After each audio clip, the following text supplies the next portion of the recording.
The new lesson of today is functions of the noun. الوظائف. Function means الوظيفة. It's like when we have in Arabic الإعراب. So we are doing الإعراب in English. We are going to see the function of every noun in my sentence. So we are going to start with the function of the noun as subject. فاعل. Okay? The noun as subject in a sentence. So you have a sentence, and you have the noun, and this noun has the function of the subject. الفاعل. Okay.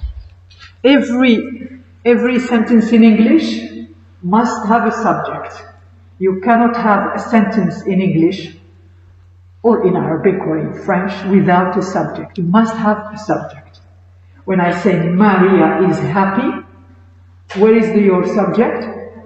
Maria. If I ask you, Maria, what type of noun is it? Proper noun. Very good. So, Maria as a noun type is proper noun. As a function, it's a subject. So there is difference between type and function.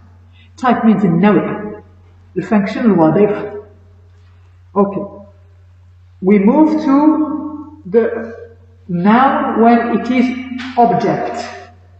Not subject, object. مفعول به. Noun can also be objects of verbs in a sentence.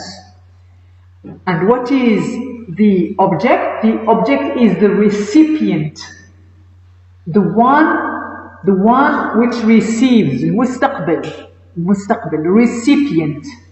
It's not like a subject. The subject is the doer, الفاعل, the doer. But what is it? The object is the recipient, not the doer. I eat an apple. I eat what? An apple. Where is my subject here? I eat. It's a pronoun. It's not a noun, it's a pronoun. So noun as a subject. Give the books to her. Books here is called direct object. But in Arabic, we don't have the difference between direct and indirect object. We have only مفعول به. We don't have مفعول به مباشر, مفعول به غير مباشر. In English, in French, etc., we have what we call direct and indirect. For example, here, I give the books. I give what? I give the books. So the books here is called direct object. I give the book to you, to her, to me. I give the book to who? So I asked to who? When I ask to who, it's not direct object, but indirect objects. Okay? And there is a difference. In the exam, if you write only the word object, you don't have your full mark, because there are two. So you must write direct object or you must indirect object. Very important.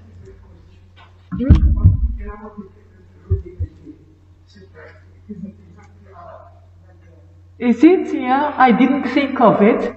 Is it the same as the...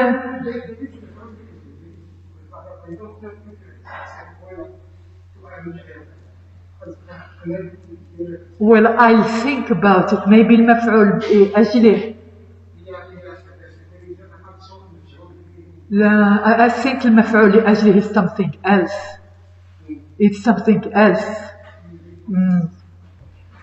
I need to check it up. I need to check it up.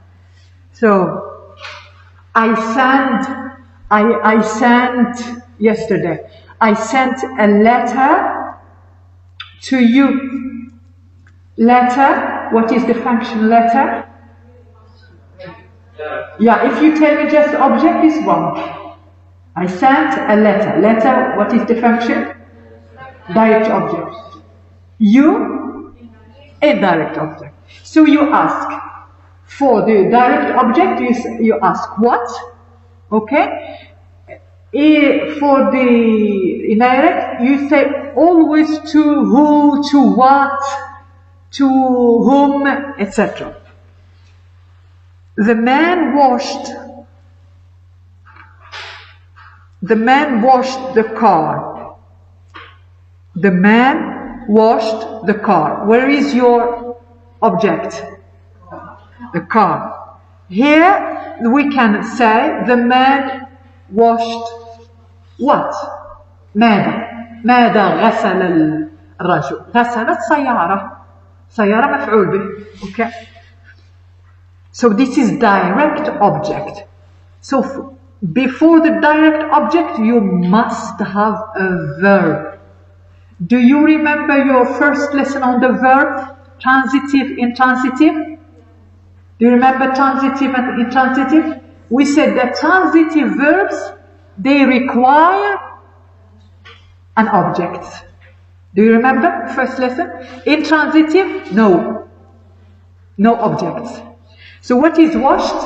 What is the type of this verb? It is transitive. It is transitive verb. The teacher advised the student. The teacher advised the student. The teacher advised. Okay, the student is a person. It's not like before the car. We cannot say what. We cannot say the teacher advised what. Because the student is a person. So instead of what, I ask whom or who. Okay, whom or who. The teacher advised who or whom. Here, student is the direct object. We move now to the other division between the objects, direct and indirect. I sent Stephanie the camera. Stephanie, what type of object? Indirect. I sent to who? When you say limen, it's indirect. When you say just men, it's direct. I sent Stephanie. I sent to who? To Stephanie. What? Camera. What is direct object? So camera, direct object. Stephanie, indirect object. He bought the dog a kennel. He bought the dog a kennel. Okay, he bought to whom? Okay, to what? To with? Okay, to what? To if you consider the dog as a person, you can say to who? Because some people love dogs, they love them, so they consider them as people. They don't use it, the dog it, they use she or he. I mean, I have heard people doing that in England. The dog she, not it. Okay, he bought a dog, he bought the dog what? A kennel. What is it? Direct object, yes. Sorry? Direct. Indirect. He bought what? He bought a kennel. To who? لمن اشترى الكلب. Identify an direct object by asking to what? When you want to find if it is direct or indirect.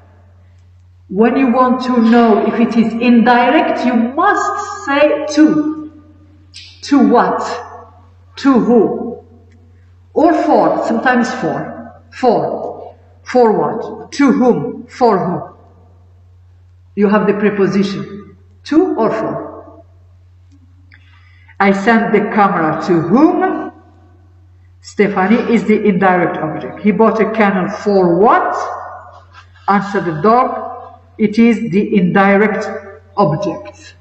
So this is the second function. First function is the subject, right? The second function is called the object, the noun as object. Within this category of the objects, within this, we have direct objects, indirect objects. Now the third function, the noun as an object, but object of what? Of a preposition. Of preposition. For example, he pulled the little red wagon to the store. Where is your preposition here? To. And where is your noun? The store. So you have the store. Before it you have a preposition. So what is the function of the store? You say it is an object of preposition. And the preposition here is to. So when you see a noun, and before it a preposition, you call the function of that noun an object of preposition. Very simple. Very, very simple. It's not like direct object and indirect object. You just look for the preposition. Right? I move on to page 2. Yes. From her perspective, the meeting was a success. Perspective is by noun. It is preceded with from. From is a preposition. So what is the function of perspective? It is an object of preposition.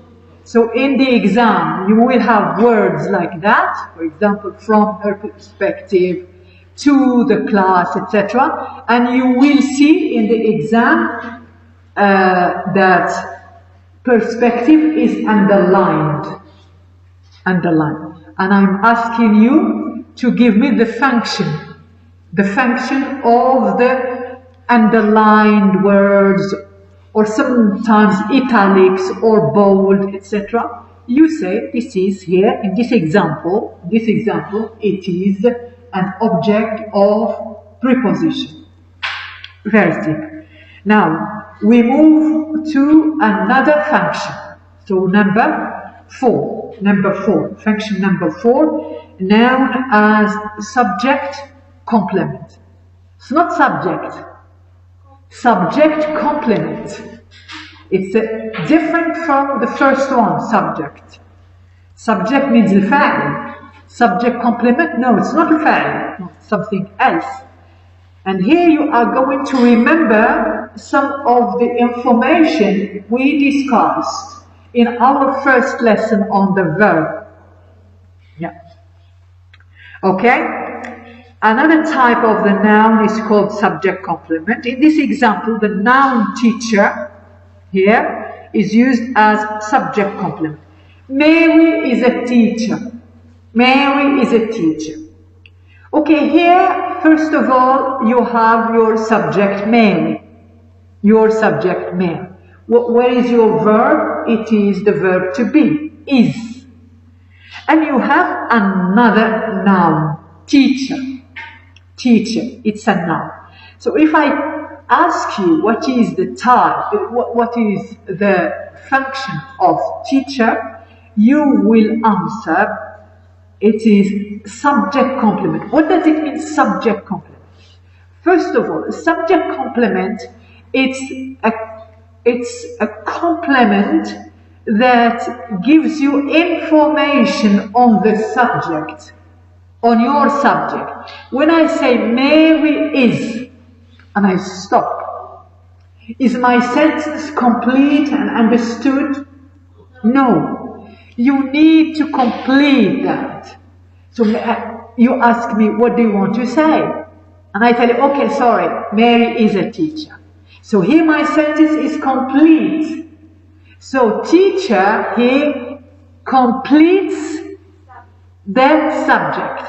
So we call it subject complement. Alright? So number two, you have subject complements when you have a linking verb. And you go back to your lesson. You go back to your lesson on the verb, the first lesson on. Where are you? We are going to finish. I am going to finish. Yes, I was saying. What? I was saying that linking verbs of the first lesson. You remember the first lesson? Are you revising your lessons, by the way? If you don't start revising, everything will be mixed up and you will be confused. So linking verbs, when you have the subject followed with a linking verb, you will have a subject complement. Linking verbs are the verb to be, the verb appear, the verb sound, the verb grow, the verb seem and sound, etc. Taste. When you have these linking verbs, what follows them is a noun or an adjective. We call it subject complement. Okay. Mr. David is a violinist. Where is your linking verb here? Is. Where is your subject? Yes, David. Mr. David is my subject. And violinist, what is its function? Subject complement. Mr. Martinez will be governor. Where is your linking verb? Will be, yes. What is your subject? Mr. Martinez. And what is governor? Subject complement. Okay, so this is the subject complement as a function for the noun. And now we move on to the noun as object complement. So you know now what is a complement. And here it's not going to complement a subject, but it is going to complement an object. And you know what is an object now, okay? So I now pronounce you husband and wife, or I can replace pronounce by I call. I now call you husband and wife. Okay. I now pronounce you. Pronounce you. What is you here? The function. I call you. I call you. You. What is you here? Direct. I call who? I didn't say I call to who. I don't say I pronounce to who. I say I pronounce you. So it's direct object. When you have a direct object and you have information on that, you call it object complement. I call you, or I pronounce you. I pronounce you what? I pronounce you husband and wife. So husband and wife Their function is object complement because it complements the object. If I say I pronounce you and I stop, will you be satisfied with my sentence? No, you need more information on you. I pronounce you. What? It's not time. It's not time yet. I pronounce you and you add something. This information you add, you call it object complement because it is the information on the object. On the object, you, I call you. I consider you a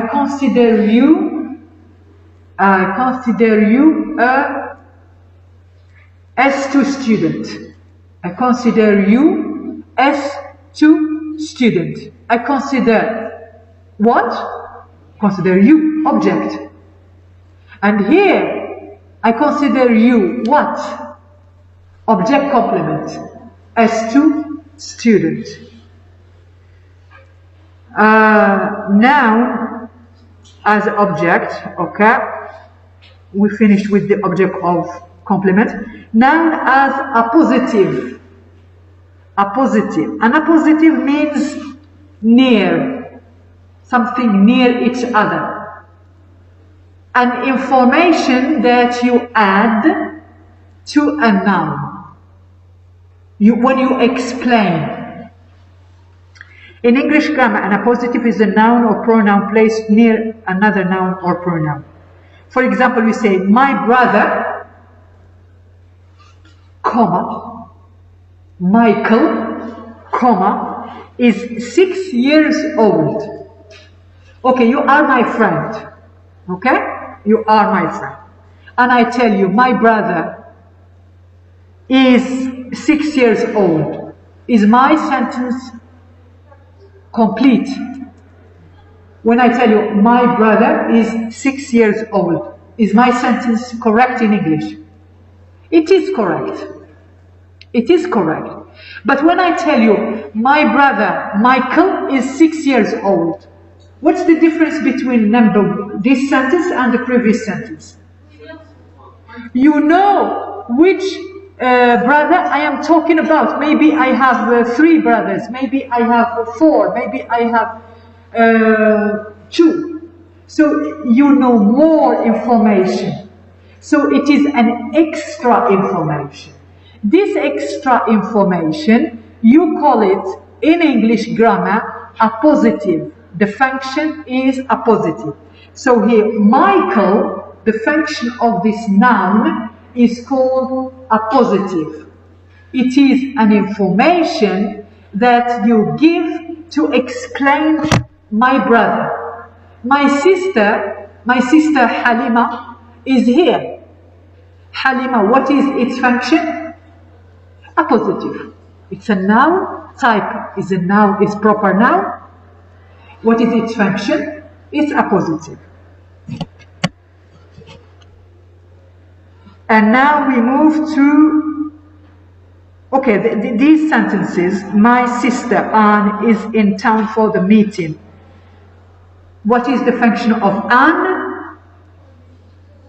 A positive. And it is written a positive, not positive. If you write in the exam positive or position, because I've seen that before, it's incorrect. A positive, double P, P and P, a positive. Miguel, the minister, will travel to Tokyo. Okay? The minister, a positive. And remember this very, very well. The appositive is always written between commas. Sometimes 2 commas and sometimes 1 comma. But it must be between the commas. Okay? What is the function of Miguel? Subject, very good. Now another function which is the noun as modifier. A noun as a modifier. A noun can be used to modify another noun. That is, a noun can function as an adjective or adverb. A noun can also convey a sense of possession. The noun as a possessive case. Consider the following examples. The town's water supply is in jeopardy. The word town here is a noun. In the sentence, the word towns identify which water supplies is in jeopardy. Towns is possessive case. The town possesses the water case. Here we are studying the function of the noun when it modifies, when it describes, when it changes the other noun. The first one is when it is possessive. Like when I say the town's water supply is in danger, for example. What I am talking about? I am talking about which water supply I'm talking about. Am I talking about the water supply of the university or of the school? I'm talking about the water supply of the town. Of the town. So you know specifically which noun I am talking about. It's the town. So here, water supply, what did it do to the town? It modifies it. It describes it. It's not now without meaning for you. It is with meaning. You know that I'm talking about the water supply of the town. So here, the noun water supply here is used to modify the town. And look here, town is used with possession, apostrophe and S. When I say the universities students are here. Students here is modifying what? The university. The university. The mask, please. Your mask. Yes. The university. When I say the school's children are ill. The school's children. Children of the university? No, of the school. So here, this possession, when you have a possession, apostrophe, and the S, and that noun function is modifying the word that is used with the possession. The school's director is here. Which director I'm talking about? I'm talking about the director of the school, not the university, not the office. Okay? I stop at this and we continue next time.